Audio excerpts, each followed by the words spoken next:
Muchas gracias por la invitación, un gusto estar acá.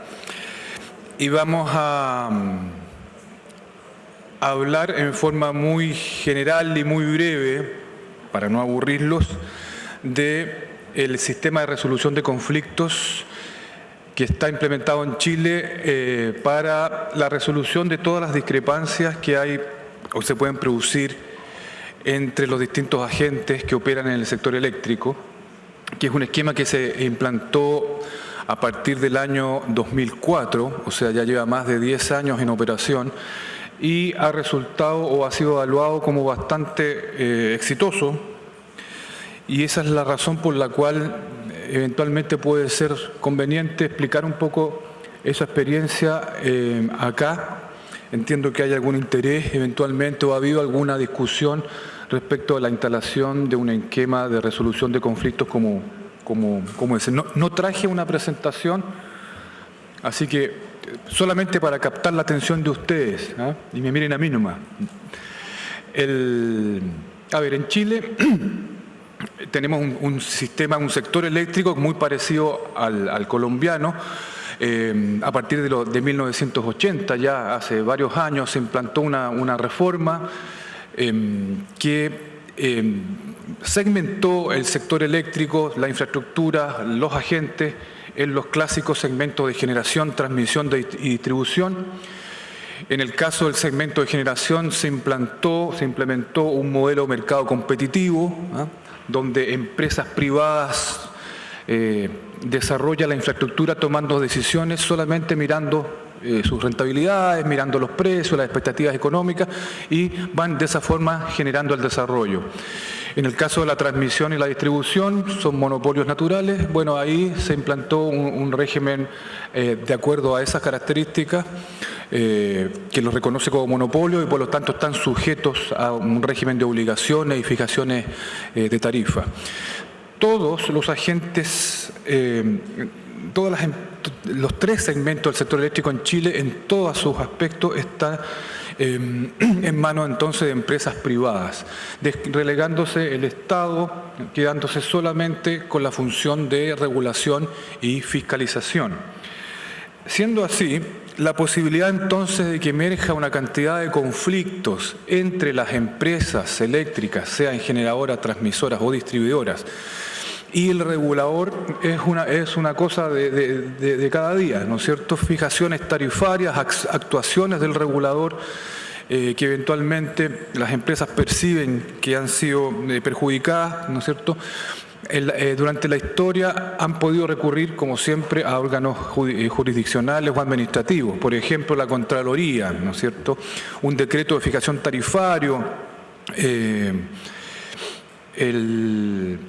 que el regulador establezca una determinada tarifa. Bueno, la empresa que siente que ha sido perjudicada en esa fijación tarifaria, ya sea porque se estima que el regulador actuó fuera del margen de sus competencias, ya sea porque los números que están calculados no responden a criterios técnicos razonables, bueno, va eventualmente y puede ir a la Contraloría General a poner un recurso administrativo contra el regulador.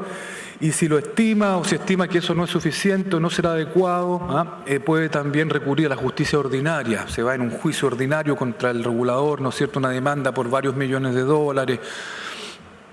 Bueno, ese esquema es el que teníamos nosotros en el sector eléctrico como la única posibilidad de resolución de conflictos hasta el año 2004. ¿Ya? Y obviamente un mecanismo como ese, si solo tienes eso, genera muchas incertidumbres y hay varias razones para ello. Clásicamente en el sector eléctrico, los problemas técnicos son de un nivel de complejidad, no quiero superdimensionarlo, pero como esta cosa, la ciencia de la ingeniería eléctrica, ¿no es cierto?, y la economía junta, son cuestiones de complejidad más o menos grandes. A veces los tribunales de justicia, para resolver en discusiones en ese ámbito, suelen, ¿no es cierto?, optar por las vías más formales. Cuando se encuentran con un tema técnico muy extraño, que mezcla conceptos, Por ejemplo, ¿cuál el costo marginal de la energía reactiva? No sé. Un juez se puede complicar porque no entiende el fondo del problema. Entonces, y eso está bien, no se le exige eso. Ya tiene dos opciones. O resuelve por una vía muy formal y dice, mire, la verdad es que no tiene rechazo el recurso de la empresa porque simplemente lo puso fuera de plazo. Entonces, esa es la manera de resolver para no entrar en el fondo, porque el fondo es una cuestión técnica complicada, o sea, ni siquiera los ingenieros eléctricos saben bien qué es lo que es la energía reactiva. Entonces entrar eso con un concepto económico. Y la alternativa que tienen, si no hay posibilidad de una resolución corta, ¿no es cierto?, ya es entrar en un juicio de lato conocimiento con convocatoria de peritos, que sería la otra alternativa cuando el tema es complicado. Y ahí estamos hablando, ¿no es cierto?, de juicios que pueden tomar años de duración, ¿no es cierto?, típicamente 4 años, 5 años, 7 años, 8 años, y se han visto algunos de más de 10 años. Y eso obviamente no es deseable en una industria que está tomando decisiones rápido, donde se están requiriendo, ¿no es cierto?, que los tomadores de decisiones acometan inversiones importantes, donde requiere que funcione la cadena de pagos del sistema, tiene que estar proveyendo los recursos para comprar el carbón, para comprar, ¿te fijas? Entonces, entramparse en estas situaciones de conflicto con juicios muy extensos o resueltos de maneras muy formales que no van al fondo de las cosas es un problema. Nosotros en Chile se implantó el esquema del panel de expertos en un contexto de este estilo. Había judicialización entre empresas reguladas y el regulador por determinados temas tarifarios, como siempre. Había un esquema de resolución de conflictos al interior del coordinador del mercado del corto plazo, que como era entre empresas de la coordinación, el regulador actuaba en ese caso como resolutor de conflictos. Ese esquema no estaba funcionando demasiado bien. Se demoraban en resolver las discrepancias, había mucha presión, muchos recursos de reconsideración, mucha conversación, muchas peticiones de reuniones que iban entrampando la solución de esas cosas. Y también había en algunos segmentos del mercado eléctrico en Chile, particularmente en el segmento de transmisión, esquemas de resolución de conflictos ad hoc, donde producía la discrepancia entre un generador, por ejemplo, y una empresa transmisora. Se conformaba en esa ocasión, a efectos de esa discrepancia, un comité de peritos nombrado uno por el transmisor, otro por el generador y otro de común acuerdo, no me acuerdo cómo decía la ley. Y entonces resolvían en un lapso más o menos razonable, algunos meses, el conflicto. El problema que tenía eso, que se producía un conflicto después con otro agente, y las resoluciones de estas comisiones periciales solían no ser consistentes entre sí desde el punto de vista técnico. No formaban jurisprudencia, no había un criterio uniforme, porque obviamente estaban conformadas por personas distintas, simplemente, de momentos distintos del tiempo. Bueno, todo esto motivó la creación de un sistema de resolución de conflictos que ya es parte de la institucionalidad del mercado eléctrico en Chile, que es el panel de expertos.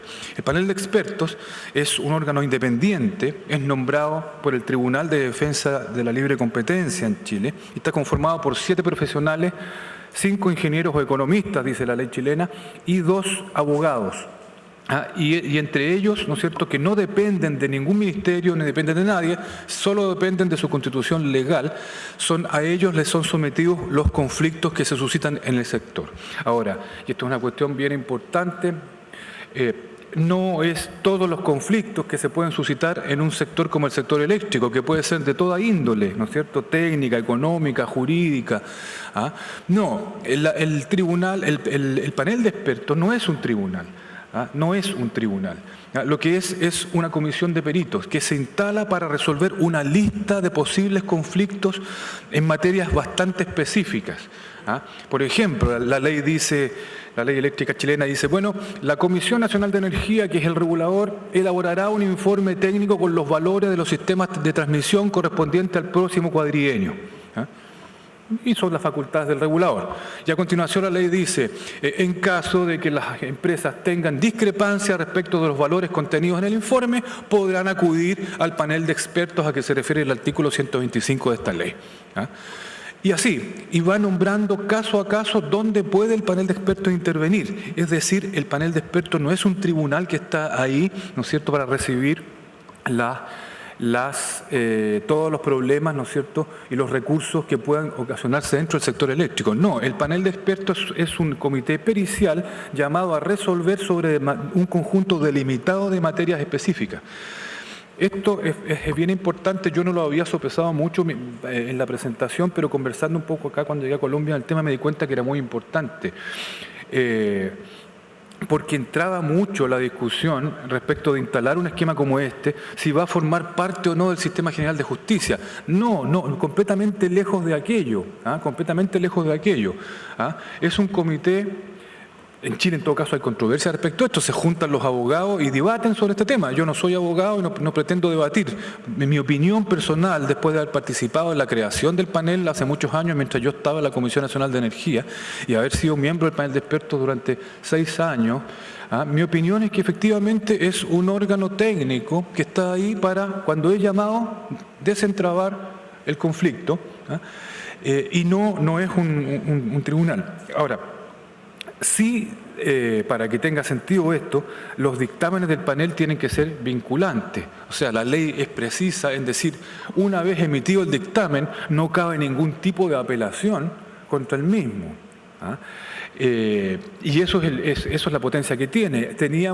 Se intentó una vez, previo al panel de expertos, a finales de los 90, instalar un esquema permanente de resolución de conflictos al interior del coordinador del mercado a corto plazo. Y muy bien, pero el mismo, como no estaba fundamentado en la ley, se estableció con dictámenes referenciales. Se usa esa expresión allá en Chile para decir que es una cosa referencial, que puede ser o no ser, los convocados a recibir el dictamen pueden acatarlo o no, pero si está bien armado, obviamente, si está bien diseñado, si está bien fundamentado, puede ser muy potente a efectos de guiar una determinada resolución respecto al tema. Pero siendo meramente referencial, entonces no tiene ninguna potencia. En el caso del panel de expertos hoy día, que está vigente en Chile, los dictámenes del panel son vinculantes para las partes. La ley chilena dice no procede ningún recurso administrativo ni judicial contra el dictamen del panel. Y es un tema súper complicado, no me quiero meter mucho en eso, yo no soy abogado, pero sí les puedo decir lo siguiente, en la normativa chilena, constitucional, ahora hay recursos de rango constitucional, es decir, están por encima del régimen de las leyes, que permiten, ¿no es cierto?, a los agentes económicos poner recursos sobre determinadas actuaciones de la administración. Y eso, por cierto, siempre está disponible en el caso chileno para si alguna empresa considera ahora que incluso el dictamen del panel de expertos es lesivo de sus derechos, entonces efectivamente puede recurrir a la justicia, pero porque está lesionando derechos constitucionales. Se los dejo como tema para los abogados, como les decía, no es mi intención entrar en ese análisis. Pero lo importante es eso, es un panel de expertos independientes que está parte de la institucionalidad del sector eléctrico, pero que no depende, tiene un mecanismo de nombramiento que no depende de las autoridades políticas, no depende del Congreso, no depende del gobierno, no depende de ninguno de los 3 poderes del Estado. Sus dictámenes son vinculantes, pero su ámbito de aplicación es acotado. No interfiere con la administración en general y con todo el sistema administrativo que está formando parte de la juridicidad. Es un comité de expertos técnicos que permite que los procesos de fijaciones tarifarias, los procesos regulatorios terminen fluidamente en buen término y les da garantías a todas las partes. Hay que decir que la sola existencia de un panel de este tipo, por supuesto, inhibe conductas discrecionales eventuales de un regulador. Eventualmente yo he sido regulador, uno trata de hacer su trabajo lo mejor posible y de repente puede equivocarse o puede simplemente cometer una falta de criterio. Muchas veces los reguladores tienen una tendencia a sobreactuar. Bueno, cuando hay un panel de expertos neutro, técnico, que analiza el problema y resuelve y le dice al regulador, ¿no es cierto?, oiga, pensamos que no está bien lo que hizo, entonces al regulador se inhibe un poco, es mucho más cuidadoso respecto de su accionar. Y ese accionar más cuidadoso con un panel de expertos que lo equilibra un poco, obviamente da garantía a las empresas, sobre todo cuando están tomando decisiones de inversión y estas cosas que son tan necesarias para los desarrollos. ¿Qué más les puedo decir? Hay una cuestión interesante que otra vez refleja bien el carácter muy técnico y restringido que tiene el panel de expertos. Cuando le llega una discrepancia al panel de expertos en Chile, por ejemplo, por un tema tarifario, viene la empresa y dice, mire, me fijó la tarifa en 100, el regulador, y yo puedo acreditar acá y mostrar que la tarifa justa es 133,4, ¿no es cierto?, y acude al panel de expertos. Entonces, la ley dice, bueno, el panel analizará el tema, la materia, dictaminará fundadamente, todos sus razonamientos van a quedar explícitos en el dictamen, pero tiene que optar por una u otra de las posiciones presentadas. Es decir, el dictamen tiene que resolver en favor o del regulador o respecto del valor del regulador o del valor que la empresa propone, sin poder adoptar valores intermedios. Esa cuestión es bien curiosa, pero está presentada al efecto de que las partes no extremen posiciones. Y parece que es bastante bien, funciona bastante bien, ¿no? Eso evita que si el regulador está fijando un valor de 100, la empresa llegue a postular que el valor tiene que ser 237. Se han visto discrepancias de valor entre regulador y regulado de esas magnitudes, pero obviamente algo está mal ahí. No puede haber en un tema técnico razonablemente bien diseñado discrepancias del 200% entre el valor postulado por una empresa y el valor que postula el regulador. Si hay discrepancia del 200%, alguno de los dos lo está haciendo mal o ambos. Cuando tú llegas al panel con una discrepancia de 200% en el valor y dices, bueno, aquí se va a elegir o tu valor o el otro, entonces ahí entra un poco de miedo. Si yo estoy postulando un valor de 200% y no puedo fundamentarlo bien, ¿no es cierto?, corro el riesgo de que se fije el valor de 100. Y lo propio ocurre en el sentido del regulador. Si yo estoy postulando que la tarifa son 3 pesos, bueno, 3 pesos es menos en Chile que en Colombia. Son muy poca plata. Obviamente tengo que tener unas razones muy buenas para poder demostrarlo, porque si no puedo demostrarlo, se va a ir al otro lado con un valor de este porte. ¿Qué quiero decir? Este esquema de resolución cuantitativo en esos términos planteados tiende a hacer converger la posición de las partes en el sentido al menos de fundamentar muy bien sus valores. Cuando están muy bien fundamentados los valores, no puede haber discrepancia del 200%. Quiere decir que tenemos un problema conceptual mayor. Nada es tan complejo en este sector ni tan difícil como para tener dos opiniones muy bien fundamentadas y que discrepen entre 100% del valor. No, esa cuestión no puede ser. Es un poco el principio de la... Bueno, yo creo que ya me agoté los 20 minutos.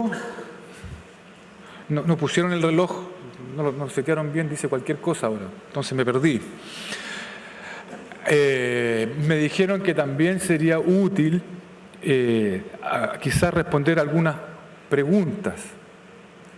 Yo creo que ustedes debieran tener preguntas.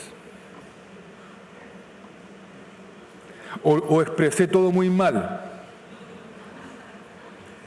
Sí, necesitamos el micrófono ambulante, sí, para...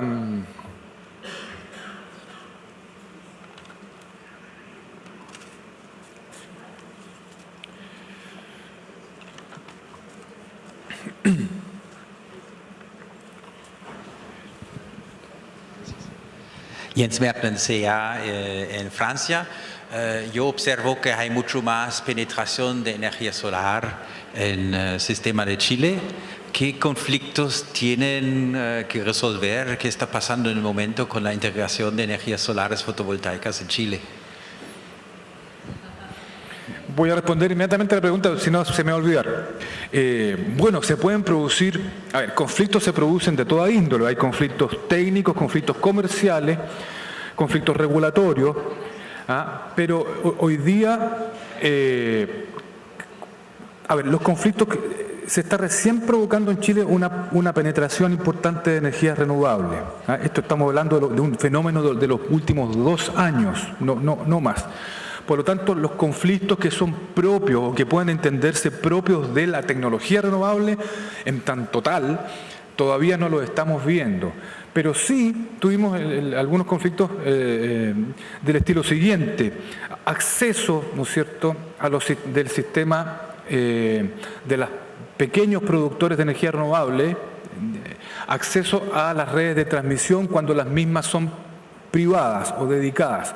En Chile el sistema de transmisión público está conformado por las redes principales y secundarias, pero también conforman parte del sistema de transmisión las líneas de transmisión de centrales para la inyección hacia el sistema, o de grandes clientes industriales, por ejemplo una faena minera, que toma una línea con una línea propia y lo extrae del sistema para energizar la faena. La ley chilena dice que todos tienen acceso a utilizar la infraestructura de transmisión que está instalada, incluso estas líneas dedicadas. Y los generadores pequeños han tenido problemas para poder llegar con su energía al sistema. Como son renovables, el insumo primario está en una zona determinada, está donde está. Por lo tanto, el problema que tienen de competencia o han tenido es llegar con sus propias líneas de transmisión hasta el sistema eléctrico, construir sus propias líneas de escaro. Por lo tanto, lo importante es utilizar las que están. Entonces, acceso al sistema de transmisión son temas, por ejemplo, que el panel de expertos ha tenido que resolver. Sí, por favor. Gracias. Mencionaste, pues, es para resolver temas entre los regulados y el regulador. Y entre agentes también el panel de expertos actúa, y si la respuesta es positiva, si es de obligatorio cumplimiento, y por ejemplo, puede haber temas comerciales o pueden existir temas de facilitar libre acceso, por mencionarlo de esa manera. ¿Y ello cómo conjugaría con respecto al organismo de control y vigilancia o los organismos judiciales? ¿Los organismos, perdón? Judiciales, o sea, aquellos que pueden, de cierta manera... Sí. Bueno, a ver, dijimos al principio que el panel de expertos tiene una competencia bastante acotada, cosa que es un beneficio a efecto de su discusión, su instalación y su funcionamiento. No, llegar y superponer un panel de expertos como este al resto del sistema de administración de justicia o al metro sistema no tiene ninguna viabilidad ni de implementarse ni de operar correctamente. Entonces, el secreto está en esta cosa quirúrgica. Segundo, en el caso chileno, estas competencias, si bien se establece que hay un listado de materias, un repertorio de materias, como se dice, que sobre el panel puede actuar, también la ley tiene una disposición del siguiente tenor. Aparte de todas esas materias, serán sometidas al dictamen del panel de expertos aquellas materias que de común acuerdo, dos partes o agentes del sector le sometan a su dictamen. Si yo soy una empresa generadora, tengo un contrato con una transmisora o con una distribuidora mejor, y un contrato clarito con todas sus cláusulas del precio, los mecanismos de reajustabilidad, etcétera, pero de repente entramos en un conflicto, ¿cierto? Entonces podemos decir, mira, yo creo que el precio que tú me debes aplicar el próximo mes es 100, y tú dices que es 102,4, bueno, te propongo que resolvamos nuestro conflicto en el panel de expertos. Bueno, y van los dos, y esa discrepancia entra a tramitación. No ha pasado nunca en el caso chileno. No ha pasado nunca, las razones pueden ser variadas. Una de ellas es que normalmente los contratos tienen incluidos, se usa mucho, sus propios mecanismos de resolución de conflictos, que lo han acordado las partes, y por lo tanto cuando se produce el conflicto no hay ninguna razón por la cual quieran salirse de ese mecanismo. Si ya lo han acordado, ya le han pagado a todos los abogados, ¿no es cierto?, para que escriban estas cosas, se han puesto de acuerdo, han firmado, hicieron la cena, ¿no es cierto?, se juntaron para celebrar la consecución del contrato, y después, ¿por qué se van a salir de lo que acordaron ya? Podrían acordar en el contrato, y como mecanismo de resolución de conflictos, el panel de expertos a que hace referencia la ley 20.422. No ha ocurrido.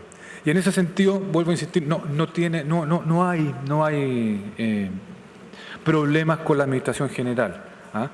Entiendo que puede ser un problema, pero no es un problema suficiente para cuestionar el método, por lo menos en Chile no ha ocurrido. No ha sido un problema suficientemente grande como para cuestionar el esquema. Es más, en las últimas discusiones legislativas se ha fortalecido el régimen del panel de expertos agregando materias nuevas. No existía hasta el año 2016 en el ámbito de resolución del panel de expertos en Chile el sector gas. Era un panel de eléctrico. Un panel eléctrico. Y a partir del año 2016 se incorpora también los conflictos que pueden surgir a propósito de la regulación del sector del gas. Por favor, el joven de barba ya. Teniendo en cuenta, pues aquí en Colombia tenemos una circunstancia y es que los tribunales no cuentan con salas especializadas para decidir las controversias del sector, a excepción de Bogotá. En el resto de departamentos del país, los jueces conocen todas las materias y en una gran variedad. Es difícil decidir sobre un asunto tan especializado como usted lo mencionaba al inicio, que tiene componente técnico y un componente económico tan importante. Entonces, después de tantos años de experiencia, ¿cuál es el balance en la litigiosidad del sector del panel de expertos en Chile? ¿Se han disminuido las controversias? ¿Cómo ha sido el balance del tema? Sí, muy bien. El balance es bueno. A ver, las controversias en sedes judiciales yo creo que han disminuido. O mejor dicho, el tipo de controversia que antes típicamente se recurría a la justicia ordinaria, el 90% de ese tipo de controversia está reconducida hacia el panel de expertos, bajando por lo tanto el tema de conflictividad en esa sede. En la sede de acá se mantiene igual de virulento, se mantiene igual y complicado, pero el panel de expertos tiene, por ley, no sé si lo dije, la obligación de resolver en 30 días. Salvo que expresamente, dependiendo de la materia de que se trate, se le pida o se le permita resolver en un plazo mayor. Pero las discrepancias de todas estas que estamos hablando no superan los 45 días. O sea, aquí no hay discrepancias, conflictos, juicios o materias pendientes de ser resueltas que tengan años. Años. No, eso ya se había visto antes, se ve en algunos juicios todavía. Todavía hoy día hay juicios, una transmisora puso un juicio contra el regulador por determinadas materias que estaban fuera del ámbito del panel, y el juicio duró 5 años, 6 años o 7. Pero en el caso de lo general es que obviamente se ha reconducido la mayoría de los conflictos hacia el panel y estos tienen resolución en 30 días. Y eso es muy bueno. Entonces ha disminuido notoriamente. Y lo otro que decía también, la sola existencia de un panel de expertos genera una cierta disciplina. Si tú puedes tener, a lo mejor tú eres un agente, una empresa que tiene la política de recurrir sistemáticamente a todas las actuaciones del regulador. Eso puede ser. Hay gente que dice, mira, me fijaron la tarifa, me bajó 3% y yo me debo a mis accionistas, ¿no es cierto? Es típica la posición de un gerente general que es muy respetable, muy legítima. Entonces, si a mí me bajan la tarifa, yo tengo que tener una muy buena explicación en la reunión del directorio para decir bajó correctamente. Es más, esperábamos que bajara 4% y bajó 3%. Esa sería la estrategia del gerente, ¿no es cierto?, para tranquilizar al directorio. Pero si ellos esperaban que la tarifa bajara 1 o incluso subiera y bajó 3%, entonces no tiene más remedio que acudir al panel de expertos. Ahora, tú puedes tener, insisto, una política más laxa en ese sentido y decir, ¿sabes qué? Yo no me voy a enredar más, yo soy un gerente que tiene responsabilidad y cualquiera peso, por pequeño que sea que me afecte, yo voy a recurrir al panel de expertos, ¿no es cierto? Si tú tienes un panel de expertos con criterios livianos para resolver, a lo mejor tu estrategia de recurrir permanentemente te va a servir. Pero yo no voy a ir a discutir al panel si no tengo fundamentos claros, cuando sé que tengo un panel que es bastante idóneo, que yo no voy a poder engañarlo con ningún argumento tergiversado, ni jurídico, ni técnico, ni eléctrico, ni económico, ¿te fijas? Entonces disciplina mucho las partes. Eso por sí solo, aunque no haya un régimen de conflictos muy grande, la sola presencia de este marco, ¿no es cierto?, de esta gente, que además que tiene que tener mucho crédito profesional. O sea, eso es una cuestión que yo la doy por sentada, no es necesario ni decirla. La gente que es nombrada, el proceso es transparente, hay gente que es reputada, que la gente dice, mira, qué bueno que este señor esté ahí. Yo me imagino. Entonces, eso disciplina mucho a las partes. El esquema ha funcionado bastante bien. Rodrigo, una pregunta. En estos años en que ha funcionado este panel, tú decías que una vez emitido el dictamen no cabe reclamación, que es vinculante, pero ¿ha sucedido, digamos, en estos años que alguno que no haya quedado conforme vaya a otra instancia para lograr obtener otro resultado? Ha pasado, a ver si te entendí bien, ha pasado a lo siguiente, no es vinculante, pero los dictámenes del panel de expertos en Chile desde el año 2004 hasta la fecha han sido impugnados 6 veces. Las 6 veces mediante el mecanismo recurso, el mismo mecanismo jurídico, que es el recurso de protección, que es una garantía constitucional en la normativa chilena.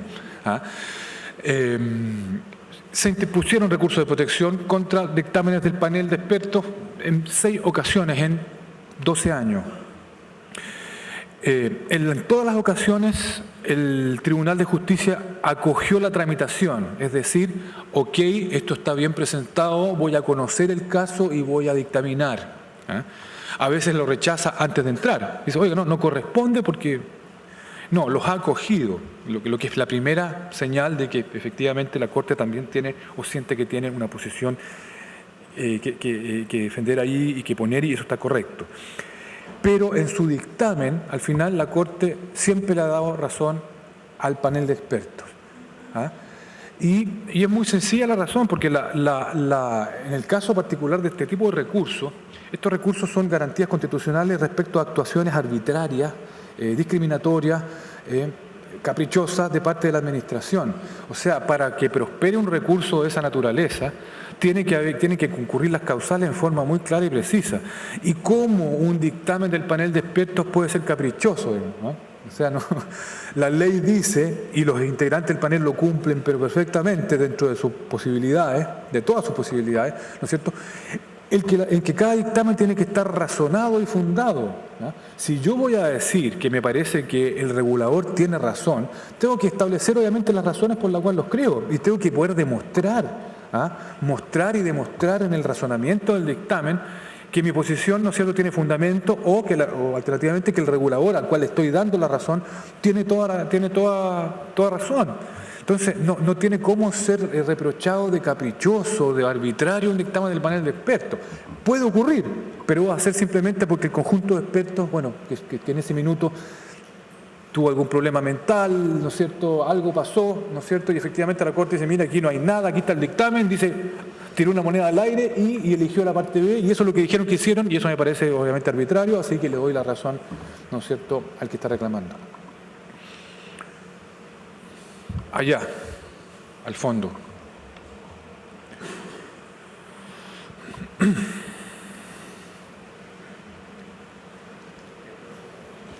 Ahora decías que hay algunas empresas que recurren con mucha frecuencia al regulador para resolver conflictos. ¿Qué tipo de incentivos hay para evitar que esto suceda? Es decir, ¿se les hace un cobro por cada tema que se someta a consideración del panel? Sí. ¿Y de qué forma son los criterios generales de remuneración del panel de expertos? Sí, muy bien, muy importante. A ver, no sé, el que va a poner un conflicto al panel no incurre en un costo por ese hecho. El costo de recurrir es fijo, o sea, no depende de la... Mira, no me acuerdo bien la discusión de por qué es así, pero parece razonable. O sea, ¿cómo puede ser que uno dice, pucha, voy a ir al panel si es una empresa chica y resulta que están cobrando, hay una especie de tarifa por ir al panel? No, eso se descartó. El financiamiento del panel es de la siguiente manera. Hasta el año 2016 era así. La ley decía, los propios integrantes del panel propone el presupuesto de funcionamiento del año a la Secretaría de Energía. Entre paréntesis, los honorarios del panel, cuánto gana esta gente al mes, está establecido en la ley, está puesto el número en unidades de ajustabilidad. ¡Pum! Entonces el panel arma su presupuesto, incluye su salario, su presupuesto de funcionamiento, tiene un funcionamiento administrativo pequeño, pero lo tiene, oficina, secretaria, gastos, y tiene un presupuesto de estudios, Eso es importante. De repente puede venir una discrepancia que requiera contratar un consultor o un ingeniero que calcule, haga una corrida de flujo de potencia, por ejemplo, por decir algo. Digo eso porque ese es típico que se contrata. Quiero saber la máxima potencia que circula en el tramo, tanto el sistema de transmisión en Chile al año 2023. Tiene un presupuesto. Ese presupuesto se presenta a la Secretaría de Energía, quien lo aprueba. Dice, bueno, me parece bien, me parece excesivo, ¿no? Y una vez que está fijado, la Secretaría recauda de todos los agentes, de todas las empresas del sector, recauda una cuota para el financiamiento del panel en proporción, obviamente, a una medida de tamaño o de posibilidad de pago. Este hecho de que sean las propias empresas las que financian el funcionamiento del panel generó cierta suspicacia en el sentido que podría pensarse alguien, no sé quién, en su sano juicio en todo caso, que por el hecho de ese mecanismo de financiamiento el panel de expertos está de alguna manera o corría el riesgo de no ser independiente, es decir, porque las propias empresas que acuden a él son los que lo financian. Bueno, eso es una tontería. Por supuesto, si el panel discutiera con las empresas, con el gerente general de la empresa cada vez, el presupuesto del panel sería un problema, ¿no es cierto? Pero en realidad es la Secretaría de Energía quien fija el presupuesto y solamente las empresas aportan el recurso una vez que la Secretaría recauda. Pero en fin, como estas cosas políticas y de transparencia son importantes también y que no tenga ningún cuestionamiento, al final la autoridad optó porque el financiamiento del panel lo pagan en una cuota en la boleta de todos los usuarios de consumidores de energía.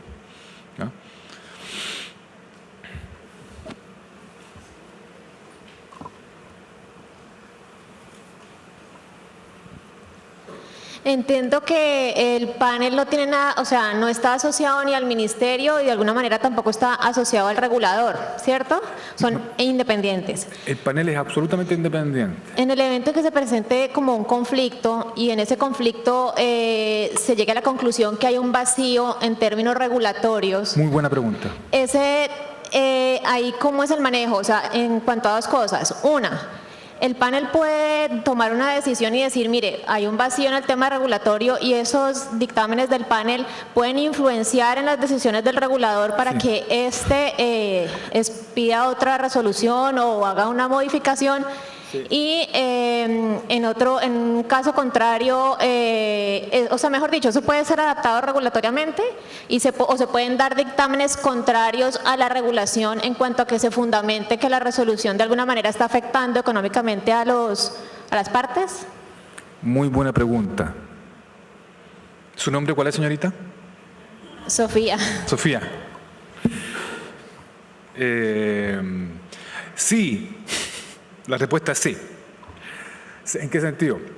Cuando hay vacíos regulatorios, que siempre hay, ¿no es cierto? Porque no hay ninguna regulación compacta, así como uno quisiera, siempre va a haber. Y muchas veces los conflictos son provocados por vacíos regulatorios. O sea, normalmente en un ambiente en que la gente es decente, ¿no es cierto?, los conflictos se provocan por vacíos regulatorios. Si la regulación está muy clara, nadie va a ir a impugnar una regulación que dice que es clara en términos de cuáles son sus objetivos. Normalmente los conflictos se producen por vacíos regulatorios o pseudo vacíos regulatorios. Y ahí obviamente quien es el llamado a dirimir no puede no actuar. Hay un principio que nosotros decimos el principio pro actione, son en latín, unos latinajos que ponen los abogados, ¿no es cierto?, que le ponen más color al tema. Llega el tema y efectivamente el vacío existe. Bueno, y el panel en su juicio y en su examen, que no puede sino resolver el conflicto, dice, bueno, efectivamente la ley señala tanto, el reglamento señala tanto, y no hay disposiciones expresas que permitan resolver esto en la forma en que viene planteado. Sin embargo, si uno examina la ley en su coherencia global, sus principios, algunas disposiciones expresas, ¿no es cierto?, puede llegar a concluir que a pesar de que no hay una norma explícita de la cual tomarse para resolver, todavía puede resolver con cierta coherencia jurídica legal en términos de los objetivos del instrumento que estás usando y, por supuesto, coherencia técnica dentro de las leyes de la ingeniería y la economía, ¿ah? Y el sentido común, fundamentalmente, al final, ¿no es cierto? Entonces, puedes resolver. Cuando el dictamen, vamos a la segunda parte de esa película, se resolvió satisfactoriamente, ojalá Dios quiera. Viene la segunda parte de la película y el regulador mira este dictamen y dice, no estoy de acuerdo. ¿Ah? No estoy de acuerdo en esto. Yo creo que no. Yo creo que el panel de expertos aquí hace un desarrollo muy interesante, pero esto no contraviene toda la visión que hemos venido aplicando en los últimos 4 años en materia de esquema de desprendimiento de carga y por lo tanto puede ir a complementar la norma con un reglamento, ¿no es cierto?, o una norma técnica en la esfera de sus facultades. Eso pasa y ha pasado y es completamente legítimo y natural. ¿Ah? El panel de expertos no es un órgano regulador. Esa es otra cosa que hay que dejar clara si uno quiere instalar un sistema como este. Si alguien quiere entender, alguien que lo esté promoviendo, ¿no es cierto?, quiere entender que es un órgano corregulador o va a apoyar de alguna manera a la regulación, entonces ahí tenemos un problema y el regulador se va a oponer y yo estaría con él. Yo estaría con él. Yo vendría para acá a hablar a favor o en contra del panel de expertos. El panel de expertos no es un regulador, para eso está el regulador instalado, tal como no es un juez, para eso está el juez instalado, ni es contralor, para eso está el señor contralor ahí, ¿no es cierto? Entonces, pero cuando hay vacío, resuelve. Si resuelve, ojalá que bien, si ha resuelto bien, el regulador o la autoridad puede pensar, mira, es tan bueno este dictamen, que bien les salió, son tan elevados los principios que ha invocado, ¿no es cierto?, y de tal entidad conceptual y moral, que lo vamos a transformar en ley mañana mismo. Bueno, puede hacerlo, ojalá. O vamos a reglamentar todo lo que está razonado acá, lo vamos a poner en un reglamento para que nunca más ocurra este problema que se suscitó. Puede ser. O puede ser lo contrario. Lo importante es que, provocado el conflicto, dictaminado el panel, eventualmente viene a llenarse la regulación donde había un vacío. Si es que el tema era relevante, si era una tontería, no. Eso. ¿No más preguntas? ¿Acá, señorita? ¿No? ¿Usted? ¿No? Vaya. ¿Estamos en tiempo, no? ¿Estamos ok? Le agradezco muchísimo. Que esté muy bien, Gracias.